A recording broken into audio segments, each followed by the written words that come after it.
ಇನ್ನು ಅರಸೀಕೆರೆ ಕ್ಷೇತ್ರದಲ್ಲಿ ಜೆಡಿಎಸ್ ಪಂಚರತ್ನ ಯಾತ್ರೆ ಸಾಗ್ತಾ ಇದೆ. ಪಂಚರತ್ನ ರಥಯಾತ್ರೆ ಯಶಸ್ವಿಯಾಗಿ ನಡೀತಾ ಇದೆ.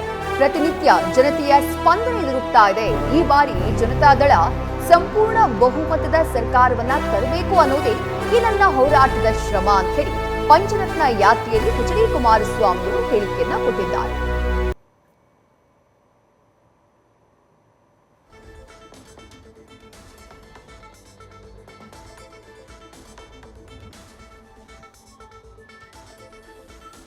ಇನ್ನು ಪಂಚರತ್ನ ಯಾತ್ರೆಯಲ್ಲಿ ಸಾಗ್ತಾ ಇರುವಂತಹ ಎಚ್.ಡಿ. ಕುಮಾರಸ್ವಾಮಿ ಅವರ ಜೊತೆಗೆ ನಮ್ಮ ಹಾಸನ ಪ್ರತಿನಿಧಿ ಕಿರಣ್ ಮಾತುಕತೆಯನ್ನ ನಡೆಸಿದ್ದಾರೆ. ನೋಡೋಣ ಬನ್ನಿ.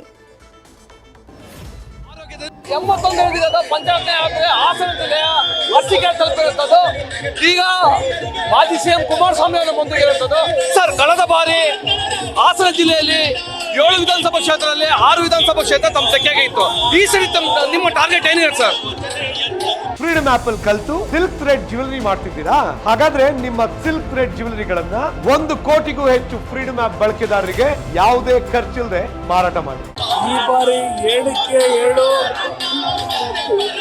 7 ವಿಧಾನಸಭಾ ಕ್ಷೇತ್ರದಲ್ಲೂ ಜೆಡಿಎಸ್ ಪಕ್ಷದ ಅಭ್ಯರ್ಥಿಗಳು ಗೆಲ್ತಕ್ಕಂಥ ನಿಟ್ಟಿನಲ್ಲಿ ನಮ್ಮ ಜಿಲ್ಲೆಯ ಜನತೆಯ ವಿಶ್ವಾಸ ಇದೆ ಅಂತಕ್ಕಂಥ ನನ್ನ ಅಭಿಪ್ರಾಯ.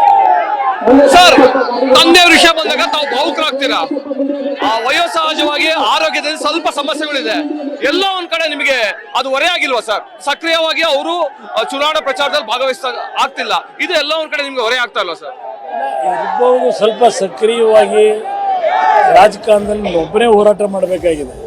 ಜೆಡಿಎಸ್ ಪಕ್ಷದಲ್ಲಿ ಒಂದು ಏಕಾಂಗಿ ಒಂದು ನಾಯಕತ್ವ ಹೋರಾಟ ಏನಿದೆ, ಆದರೆ ಜನತೆಯ ಉತ್ಸಾಹ ನೋಡಿದಾಗ ಜನ ಕೊಡ್ತಕ್ಕಂಥ ಒಂದು ಅಭಿಮಾನದ ಪ್ರೀತಿ, ಆ ಶ್ರಮ ಎಲ್ಲ ಮರೆತೋಗಿದ್ದೇನೆ.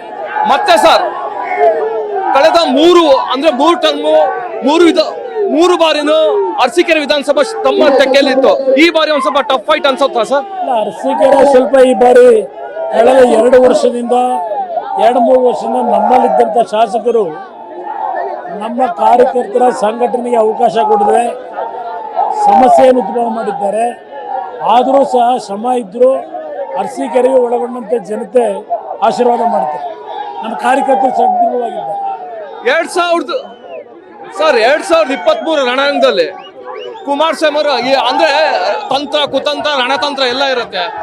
ಇದರಲ್ಲಿ ನಿಮ್ಮ ಪಾತ್ರ ಸರ್, ಅಭಿಮನ್ಯುನ, ಕರ್ಣನ, ಅರ್ಜುನನ ಸರ್?